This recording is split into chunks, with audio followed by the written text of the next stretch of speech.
Leo Vance wiped his hands on his apron, a faint scent of caramelized onions clinging to the fabric.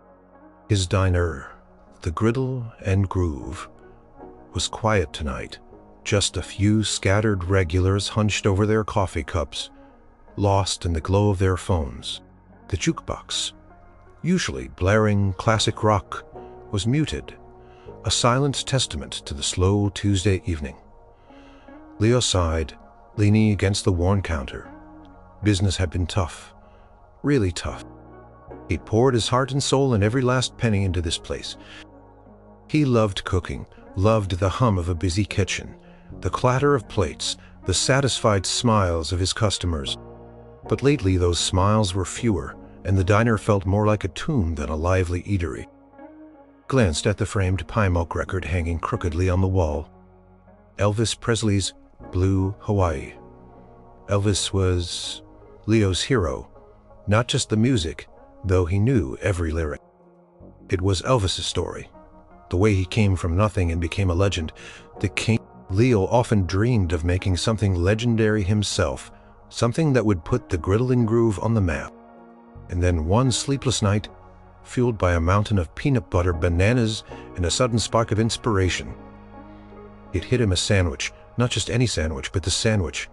A tribute, a masterpiece. He'd spent weeks perfecting it. It started with thick-cut toasted brioche bread, brushed with a whisper of butter. Then a generous slathering of his grandmother's homemade, slightly chunky peanut butter, the kind that wasn't too sweet. Next came perfectly ripe banana slices, caramelized ever so slightly on the griddle until they were warm and gooey. But Leo wasn't done. He added a thin layer of crispy, smoky bacon. And finally, a secret ingredient, a drizzle of local honey infused with a hint of cinnamon. He called it the King's Delight. He'd put it on the menu last week. A small laminated card with a photo he'd taken himself, showing the golden brown bread, the peeking bananas, and the inviting peanut butter. He'd even written a little blurb. A tribute to the one and only king. A symphony of sweet, savory, and utterly unforgettable flavor. You'll be all shook up. So far, the King's Delight had sold 2.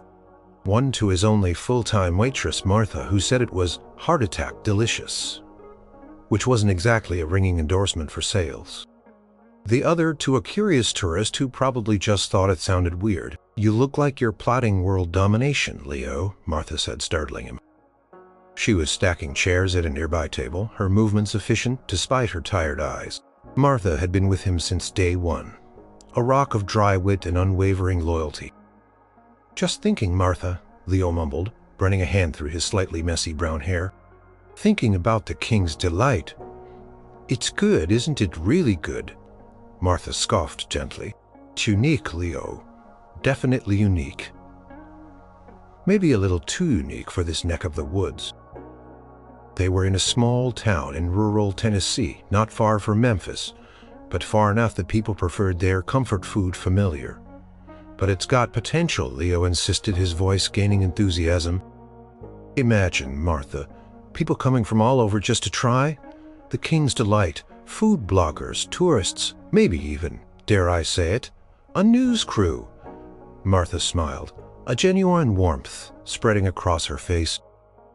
You're a dreamer, Leo. That's what I like about you. Never give up on a good dream, even if it tastes like peanut butter and bacon. He grinned back, feeling a spark rekindle in his chest. Exactly. And speaking of dreams, I've got an idea. I'm going to send an email to a food blog, a big one, Taste-Bud Travelers. He'd been following their reviews for years. They highlighted unique eateries and hidden gems. Good luck with that. They'd probably get 1,000 emails a day. But they won't get one about a sandwich named after Elvis Presley served in a diner called the Griddle and Groove by a chef who truly believes in the magic of food. Leo felt a surge of energy. This was it. This was his big shot. He spent the rest of the evening long after Martha had left, and the last regular had shuffled out, crafting the perfect email. He described the sandwich, the diner's aid, his passion. He even attached a few more flattering photos of the King's Delight, He hit send just as the first rays of dawn painted the sky outside his window. He went to bed feeling a mix of exhaustion and exhilarating hope. Maybe, just maybe, this little sandwich could be more than just a sandwich. Maybe it could be Leo's ticket to keeping his dream alive.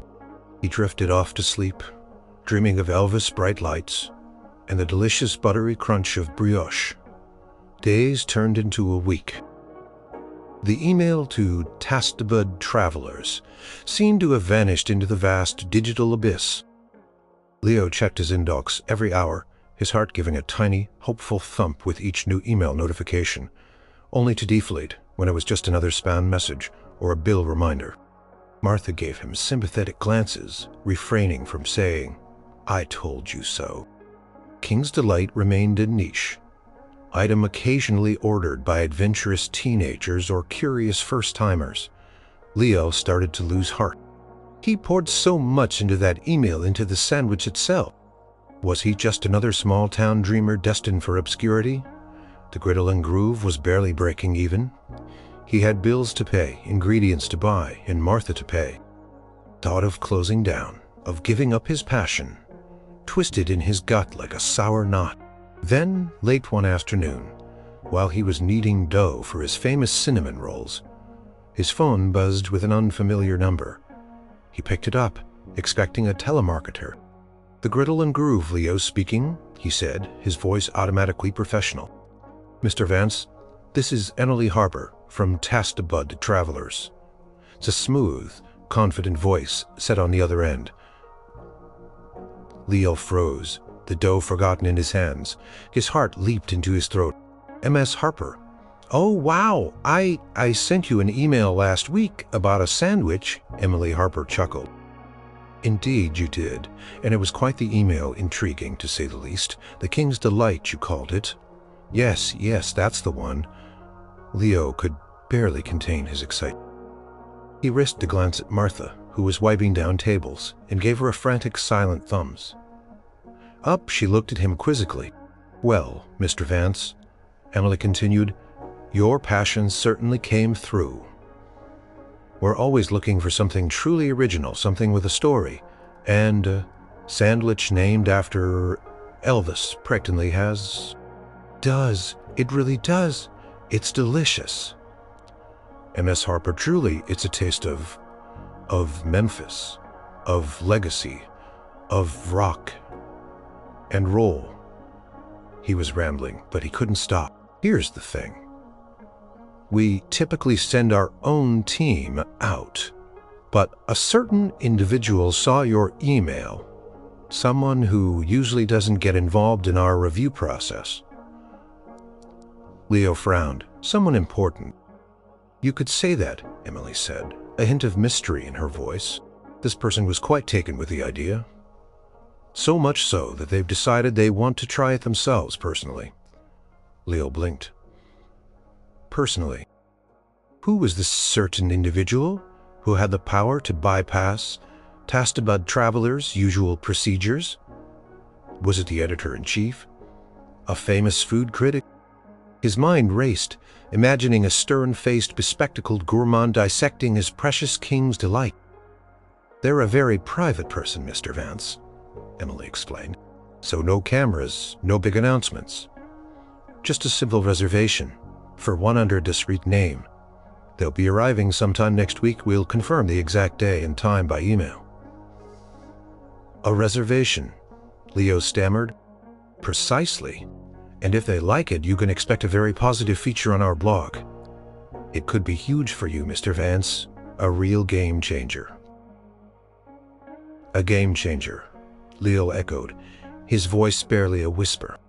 He looked at Martha, who was now staring at him with wide eyes. Sensing the shift in his demeanor, he managed to give her a weak, slightly manic grin. "I look forward to hearing from you, Mr. Vance," Emily said, her tone professional once more. "And good luck. I have a feeling you're going to need it." The call ended, leaving Leo in a stunned silence. He stood there for a long moment, the unknated dough slowly sticking to his fingers. Martha rushed over. "Leo, what was that all about?" "You look like you're about to faint," Martha. Leo breathed, his eyes wide. That was Tastebud Travelers. They're sending someone important, someone who wants to try the King's Delight personally. Martha's jaw dropped.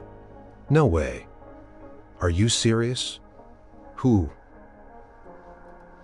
Leo just shook his head, still trying to process it. She didn't say, just a certain individual who's very private.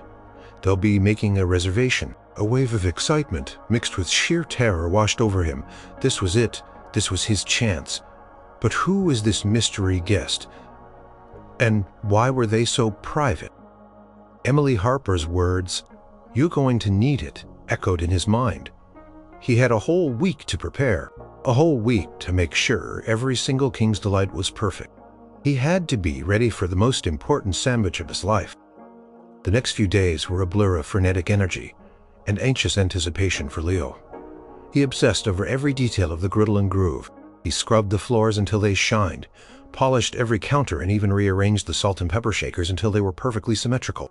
He meticulously checked his inventory of brioche, peanut butter, bananas, and bacon. Every single ingredient had to be top-notch. Martha watched him with a mix of amusement and concern.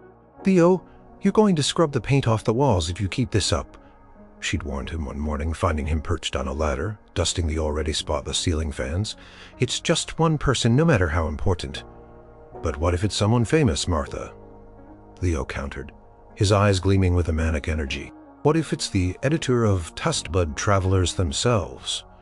Or a super-secret food critic who writes under a pseudonym? This could make or break us."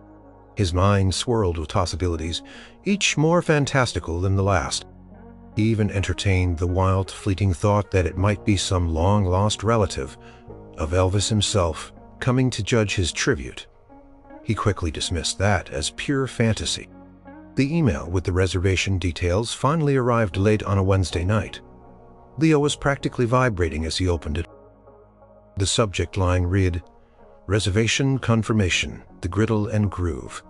He clicked it open, his breath held tight in his chest. The email was short and to the point. "Dear Mr. Vance, this confirms the reservation for our special guest. They will be arriving on Friday, October 12th, at 12 p.m. for lunch. The reservation will be under the name E. Presley. Please ensure discretion. We look forward to your culinary creation. Sincerely, Emily Harper Tastebud." Leo stared at the screen, his mind struggling to process the two words. E. Presley. He read it again and again. E. Presley. It couldn't be. It absolutely, positively could not be. His hands started to tremble. His heart hammered against his ribs like a drum solo. He felt a dizzying sensation, like the world had suddenly tilted on its axis. "No way," he whispered, his voice raspy. "No. This is a joke, a cruel, elaborate joke." He stood up, stumbling slightly, and walked over to the framed Elvis record on the wall. He stared at the album cover, at the iconic smile, the famous pompadour, and then he looked back at his computer screen. E. Presley. He knew logically that Elvis Presley had passed away decades ago. He was a legend, a historical figure. Not someone who could walk into a diner and order a sandwich. It had to be a relative or a superfan playing a prank, or maybe even a professional impersonator sent by Tastebud Travelers as some kind of gimmick. That last one felt plausible, even if it was a little disappointing. He called Martha immediately, despite the late hour. "Martha, you won't believe this," he blurted out the moment she picked up, still half asleep. "Leo, what in the world do you know what time it is?" she grumbled. "It's E. Presley. Martha, the reservation. It's under the name E. Presley." There was a long silence on the other end. Then Martha let out a snort of laughter. "Oh, Leo, that's a good one." "No, Martha, it's from Tastebud Travelers. It's official." He could hear the frantic edge in his own voice. Okay, calm down," she said, though her voice still held a note of disbelief. "It's probably a relative or some Elvis tribute artist looking for a free meal. And some publicity, you know how those guys are. They get really into character." Leo wanted to believe her. It was the rational explanation. But a tiny, illogical voice in the back of his mind, the same voice that had led him to name the sandwich the King's Delight, whispered something else. What if he stayed up all night, unable to sleep? He kept rereading the email, running scenarios through his head. He even Googled famous E. Presleys and found nothing but the one and only King. The thought of an Elvis impersonator felt more and more likely, and a wave of disappointment washed over him. He had hoped for something truly magical, not a theatrical performance. But even if it was an impersonator, it was still a huge opportunity. He had to be ready. He had to make the best King's Delight he had ever made. He started preparing the brioche dough for Friday, deciding to bake it fresh that morning. He would hand-slice the bananas, making sure they were perfectly ripe, not too soft. He would crisp the bacon to perfection. Friday, October 12th, noon. The King's Delight for E. Presley. No matter who showed up, Leo Vance was going to serve them a sandwich fit for a king. And maybe, just maybe, a tiny part of him still held onto the wild, impossible dream that it would be the king himself. Friday morning dawned crisp and clear. Leo had been at the diner since 4 a.m., buzzing with a nervous energy that transcended exhaustion. He'd baked the brioche, its sweet yeasty scent filling the entire diner. He'd brewed fresh coffee, polished every surface, and even ironed his apron. Martha arrived shortly after 7 a.m., finding him pacing the floor, muttering to himself. "You look like you're about to perform open heart surgery, Leo," she said, suppressing a yawn. "It's just lunch." "Just lunch for E. Presley," Leo countered, running a hand through his hair. "What if they're a method actor? What if they expect me to bow? Should I have blue suede shoes playing on a loop?"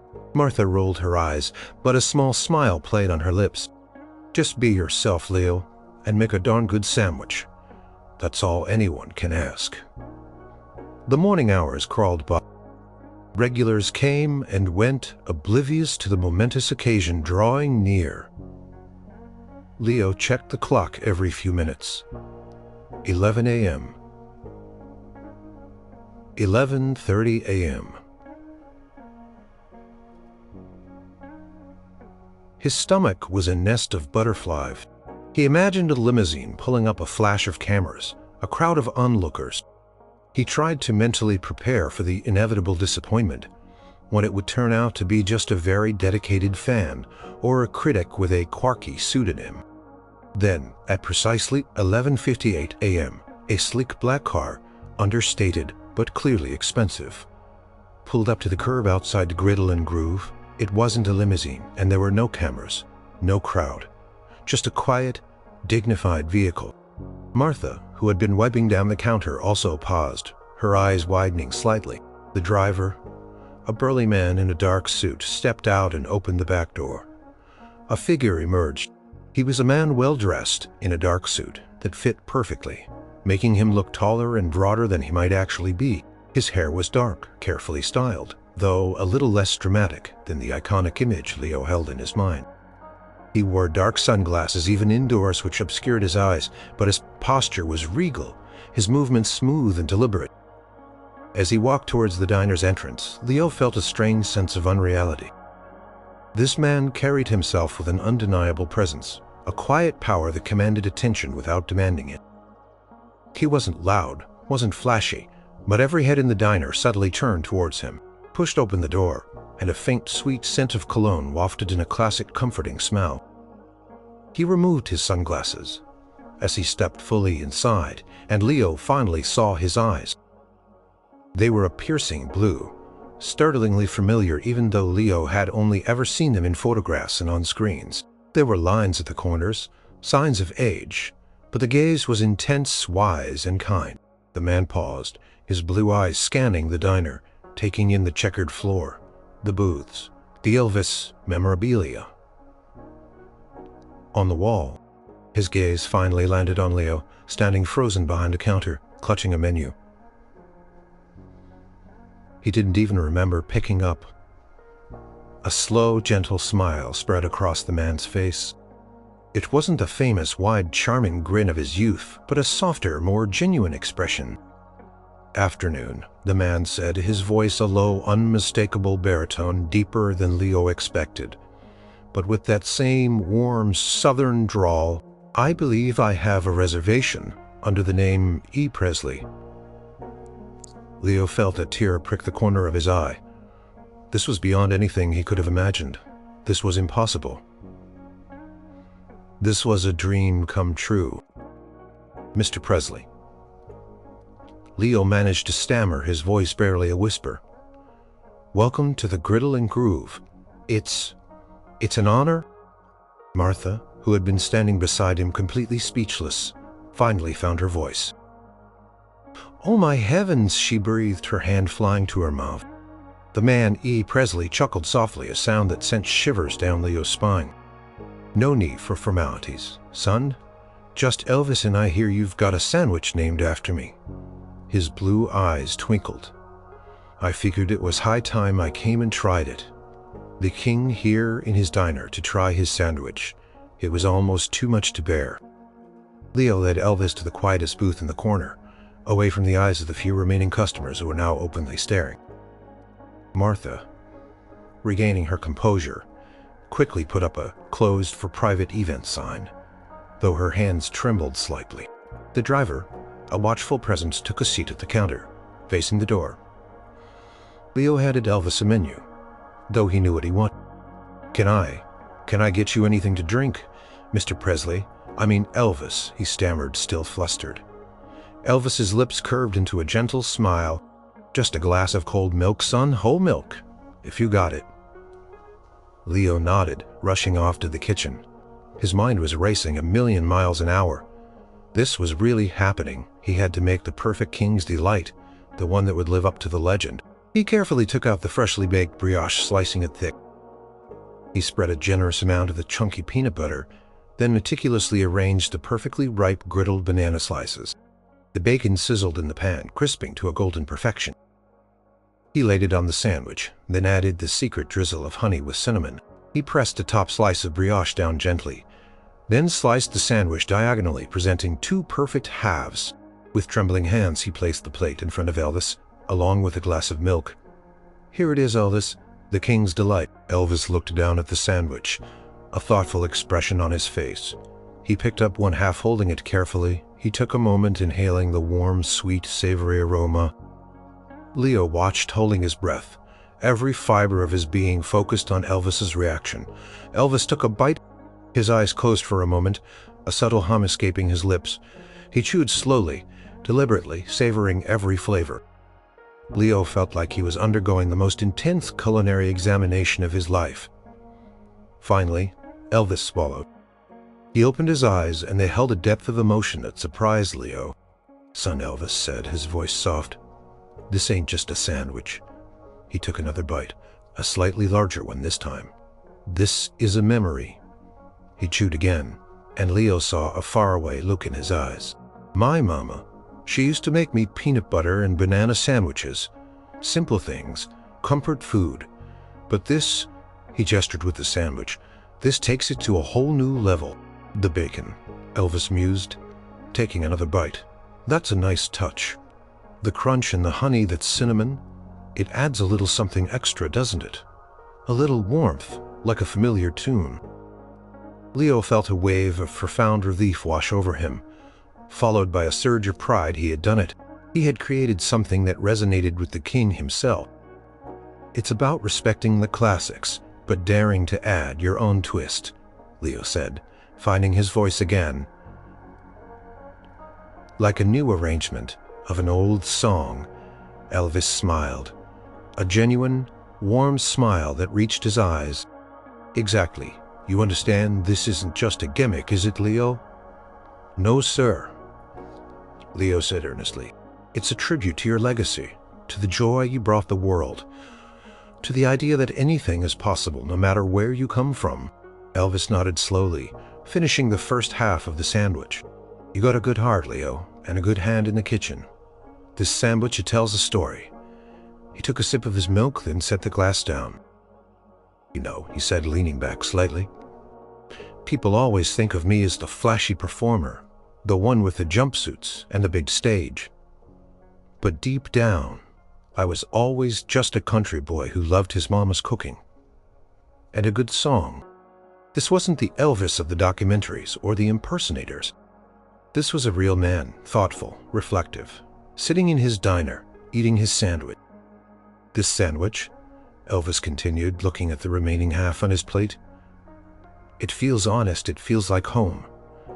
Leo felt a lump form in his throat.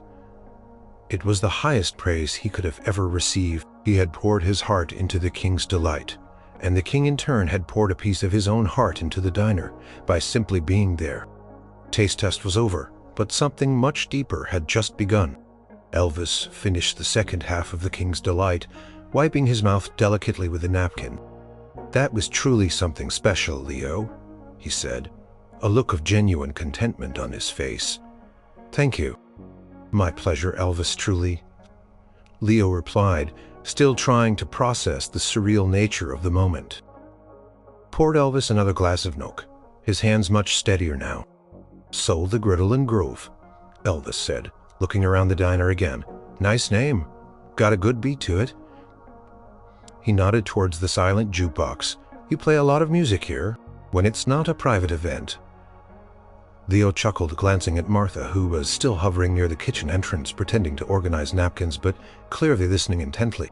"Mostly classic, rock, some blues. A lot of your tunes, of course."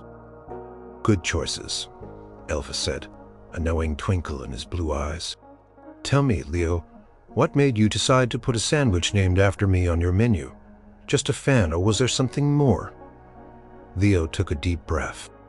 "Well, both. I guess I'd been a fan my whole life. My grandpa, he introduced me to your music, said you were a real American hero, someone who broke barriers." Leo paused, looking directly at Elvis. "Beyond that, this diner, it's been a struggle. I needed something unique, something that would stand out, and who stands out more than the king?" Elvis leaned forward, resting his forearms on the table. "Fame ain't always what it's cracked up to be, son. It can be a heavy crown to wear." His voice was low, thoughtful. "But I appreciate the sentiment. Knowing my music, my life still inspires people. That means something." "It's not just the music, Elvis," Leo said earnestly. "It's your story coming from Tupelo, then Memphis. The way you paved your own path, it gives hope to regular folks like me, trying to make a dream happen in a small town." "And what's your dream, Leo?" "Keep this place alive," Leo said, gesturing around the diner. "To serve good food, make people happy, maybe even create something that lasts like your songs. I want the Griddle and Groove to be a place where people feel welcome, feel good. A place with soul." "It's got soul, all right," Elvis affirmed. "I can feel it. That sandwich had soul. You put your heart into it, and people can taste that." They talked for what felt like hours. Elvis asked Leo about his favorite songs to play in the diner, about the challenges of running a small business, about his family. Leo, in turn, found himself surprisingly comfortable, talking to the legend. Elvis was a phenomenal listener, asking insightful questions and offering bits of wisdom gleaned from a life lived under an intense spotlight. He spoke of the simpler times of family, of the peace he found in quiet moments. People, they saw the showman, Elvis said, a hint of melancholy in his voice. The performer, and I loved that. Don't get me wrong, but there was always more to it. There was always a human being under all that sparkle. A human being who sometimes just wanted to be home. Eating a good, honest meal. That's what I always hoped to capture with the King's Delight. But human side, the comfort, the realness, combined with the something extra that makes it legendary. Elvis chuckled. "You got pretty darn close, Leo, you really did." He looked at the framed, blue Hawaii record on the wall. "You know that film? It was fun. But the real Hawaii, the real beauty, was in the quiet moments, the simple things." Leo suddenly remembered Emily Harper's words. A certain individual saw your email, someone who usually doesn't get involved in our review process. And then, they're a very private person. It was all making so much more sense now. Elvis wasn't just a legend from the past. He was a living, breathing person who valued his privacy. Why my diner? Why my sandwich? Elvis leaned back, a thoughtful expression on his face. He took another sip of milk, his eyes meeting Leo's. "Well, Leo," he said, his voice dropping to a near whisper, "that's a story for another time, but let's just say the right message finds its way to the right ears, and sometimes the king needs a good sandwich."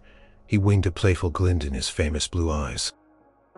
Leo grinned back, feeling an unexpected connection, a warmth that transcended the celebrity and fan dynamic. It was two people sharing a moment over a sandwich. And in that moment, Leo knew that this was already more than he could have ever dreamed of. The conversation flowed effortlessly, moving from Elvis's early days, the magic of Sun Records, to Leo's own struggles and triumphs in the kitchen. Elvis seemed genuinely interested in Leo's life, his passion, his dreams for the griddle and groove. Leo, in turn, learned about the quieter, more reflective side of the man, the challenges of maintaining a private life after such public adoration. As the afternoon light softened and streamed through the diner windows, casting long shadows, Elvis glanced at his watch. His driver, who had remained a silent sentinel at the counter, subtly shifted a signal that their time was drawing to a close. "Well, Leo," Elvis said, finishing his meal, "this has been more than just a meal. It's been a blessing you've got a good thing going here." "Thank you, Elvis," Leo said, feeling a pang of sadness that the visit was ending. "It means the world that you came." "I still can't quite believe it," Elvis smiled, a knowing glint in his eye. "There's more to this world than meets the eye, Leo. And sometimes the most impossible things are right there, waiting for you to believe." He paused, his gaze becoming serious. "You asked me why I came, and I think before I go, you deserve to know." Leo leaned forward, his heart thumping. This was it, the secret. "When Emily Harper sent out your email," Elvis began, his voice soft, "it landed on my desk.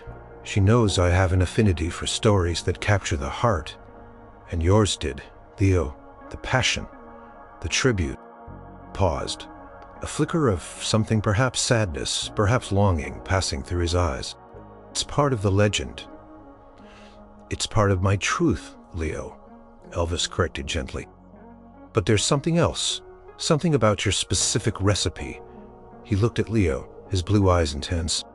"That honey, that hint of cinnamon, where did you get that idea?" Leo frowned. "It was just an inspiration, Elvis. I wanted to add something extra, something comforting. I'd played around with a few things, and the cinnamon infused local honey." Elvis nodded slowly. He reached into his inner jacket pocket and pulled out a small, worn, leather-bound journal. He opened it carefully to a page marked with a faded ribbon. "My mama," Elvis said, his voice thick with emotion. "She had her own secret recipes, things she'd learned from her, and in here," he tapped the journal, "she wrote down her special recipe for homemade honey. She used to infuse it with just a touch of cinnamon. Said it brought out the sweetness in a way nothing else could." He looked up at Leo, a profound look of wonder and emotion on his face. "No one outside our family, and maybe one or two close friends. Leo, it was her little secret. Her touch." Leo stared, utterly speechless. His cinnamon-infused honey was a mere coincidence or something more. The hair on his arms stood on end. "When I read your email about the King's Delight," Elvis continued, his voice softer, "and you mentioned that honey, I knew I had to come. It felt like a whisper from the past, a little piece of Mama reaching out a sign." He closed the journal, holding it close to his chest. "I've been living a quiet life for many years, Leo, away from the spotlight, but something about your sandwich, about that specific detail. It called to me, it felt like destiny. Leo felt a chill, then a warmth spread through him. It wasn't just a tribute anymore, it was a connection. A shared like just a tribute anymore. It was a connection. His random inspiration, his gut feeling for that ingredient, had somehow tapped into something deeply personal for Elvis. I don't know what to say, Leo finally managed, tears welling in his eyes. Don't say anything, son, Elvis said gently. Just keep cooking with that heart of yours. Keep making the King's Delight. It's more than a sandwich, Leo. It's a bridge. A bridge between my past and your present. A reminder that some legacies, some connections, transcend time. He stood up, his driver already at his side. Thank you for the meal, Leo. And for the memory. As Elvis walked towards the door, he paused and turned back, his blue eyes fixed on Leo. One more thing, Leo. Enjoy the ride, because things are about to get real interesting for the Griddle and Groove. He winked a flash at the old showman, then pulled his sunglasses back on and stepped out into the afternoon sun. Leo stood frozen, the secret still echoing. In his mind, the cinnamon-infused honey, a whisper from Elvis Presley. His diner, the king. It wasn't just intriguing anymore, it was truly magical.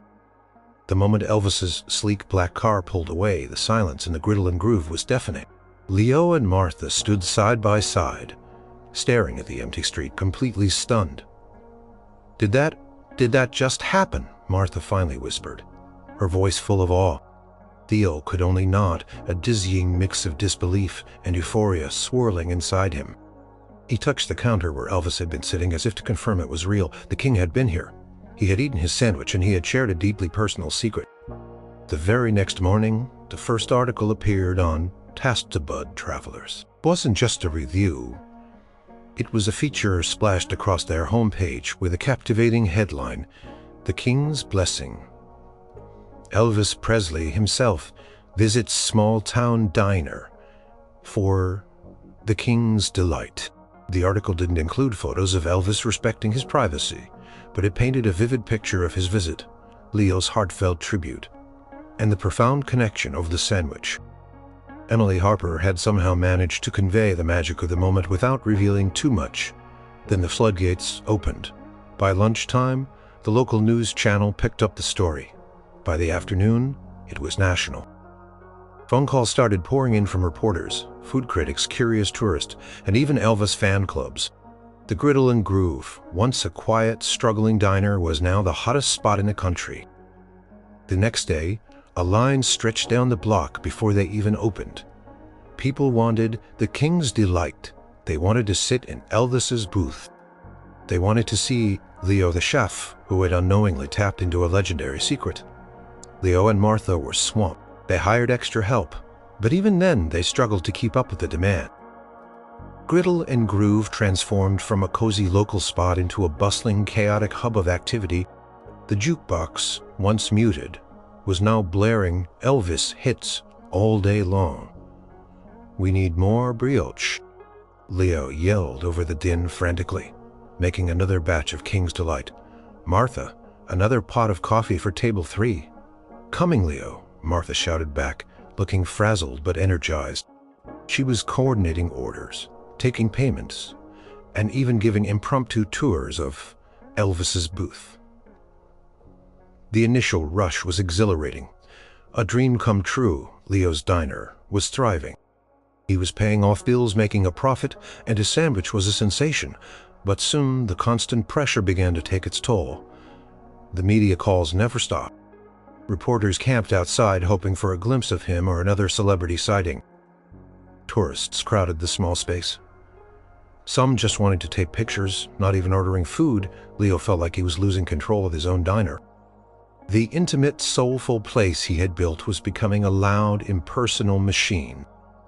He was cooking constantly, but the joy was being replaced by stress. He missed the quiet moments, the chance to chat with regulars, to truly put his heart into each dish without feeling rushed. One afternoon, a particularly aggressive reporter tried to push past Martha to get into the kitchen. "Mr. Vance, just one question. Is Elvis really still alive? Did you actually see him? Leo, covered in flour and sweat, felt a flash of anger. He's a private citizen, and I respect his privacy, he snapped, something he would never have done before. He felt a deep sense of responsibility to protect the secret Elvis had shared with him. Later that evening, after a grueling 16-hour day, Leo sat alone in the quiet, empty diner, utterly exhausted. He looked at the framed blue Hawaii record, then at the empty Elvis booth. The magic of the visit seemed distant, obscured by the chaos. I hope you're managing okay. Remember what I said about the heavy crown? Fame has a way of changing things, doesn't it? But don't let it change what's important. Your diner, your food, it has heart. Don't lose that, Leo. The true King's Delight isn't just about the ingredients, it's about the spirit you put into it. Find your balance, protect your peace, and keep that soul in your cooking. Thinking of you, Elvis. Leo read the email again, a wave of relief and gratitude washing over him. It was a lifeline. Elvis wasn't just a legend, he was a mentor, offering wisdom from his own experience. He was right. Leo had almost lost himself in the frenzy. He took a deep breath. He needed to adapt to manage the fame without losing the essence of the griddle and groove. He needed to protect the very thing that had brought Elvis to his door. In the first place, the heart and soul he poured into his dream. The media storm was raging, but Leo knew he had a guiding star, a quiet voice of wisdom urging him to stay true to himself. Inspired by Elvis's email, Leo began to make changes. He installed velvet ropes around Elvis's booth, creating a respectful space for fans to view, not to occupy. Put up a sign respectfully requesting no direct questions about Elvis's visit, subtly redirecting inquiries to the published Taskbud Travelers article. He streamlined his menu, focusing on the King's Delight and other signature dishes that truly reflected the Griddle and Groove's identity. He still hired more staff, but he trained them not just in cooking and serving, but in the diner's philosophy: warmth, good food, and a sense of community. He started opening for slightly shorter hours, giving himself and his team time to rest and recharge. The rush was still immense, but it felt more manageable, more controlled. Slowly, the frantic, overwhelming chaos began to settle into a vibrant, sustainable rhythm. The Griddle and Groove became a destination, but it also retained its charm. People still lined up for the King's Delight, but they also lingered, enjoying the music. The friendly service and the atmosphere Leo had carefully cultivated. Months passed, the Griddle and Groove was a resounding success. Leo was no longer just paying bills, he was flourishing. He invested in better equipment, gave his staff raises, and even started a small local charity to help aspiring young chefs, remembering his own struggles. He never saw Elvis again in person, but he occasionally received brief, encouraging emails. Sometimes just a line like, "Heard the King's Delight is still rocking the house. Keep up the good work." They were quiet. Reminders of the extraordinary encounter. Secret blessings from a legendary figure. One crisp autumn morning, a new package arrived for Leo. Inside, nestled on a bed of silk, was a silver money clip engraved with a single simple inscription: T2B, taking care of business. It was Elvis's motto, and tucked beneath it a handwritten note: Leo, this is a small token, a reminder to always take care of business and to always take care of heart. You've done good, son. You kept the soul in the sandwich and the love in your place. That's the real legacy. Stay true, keep shining, EP. Leo held the money clip his thumb, tracing the engraved letters. Tears welled in his eyes. It was a farewell, a final blessing, a powerful confirmation that the connection he'd felt that day was real and lasting. Elvis, the king, was truly watching over him, guiding him. The visit, the secret, the media storm, it had all changed Leo's life profoundly. He was no longer a struggling chef. He was a successful entrepreneur, a respected member of his community. But the most valuable thing he gained wasn't the fame or the money. It was the deeper understanding of what truly mattered. It was the personal connection with a man he had only known as a legend. A connection forged over a simple sandwich and a shared love for honest food and heartfelt dreams. He realized then that Elvis hadn't just come to try a sandwich. He had come to inspire, to teach, to pass on a piece of his own wisdom. He had come to remind Leo, and perhaps himself, that true legacy wasn't just about the grand performances or the dazzling lights. It was about the quiet moments, the genuine connections, the love poured into simple things.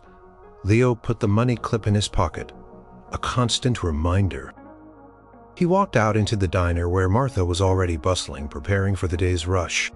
The jukebox was playing "Can't Help Falling in Love," a tender, soulful melody.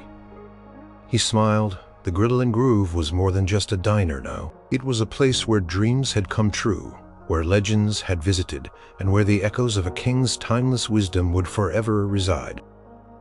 The King's Delight wasn't just a sandwich, it was a story, whispered in every bite, a symbol of hope, heart, and the enduring power of connection. And Leo, the chef, was ready to keep writing its chapters. Years passed. The Griddle and Groove became a beloved landmark, a pilgrimage site for Elvis fans and foodies alike. Leo Vance, once a struggling chef, was now a respected figure in the culinary world. His story, the struggling diner, the sandwich named after Elvis, and the King's actual unexpected visit, was retold countless times, becoming its own kind of legend. The King's Delight remained the most popular item on the menu, each one still made with the same meticulous care and the exact recipe, including that now famous cinnamon-infused honey. Leo ensured every new cook he hired understood the story behind the sandwich, emphasizing that it wasn't just food, but a piece of history, a connection. Martha, still Leo's right hand, had semi-retired, but she still came in a few days a week, mostly to keep an eye on Leo and share her dry wit. "You're getting soft in your old age, Leo," she'd tease, watching him patiently explain the story of the King's Delight to a wide-eyed tourist. Leo used his success to give back.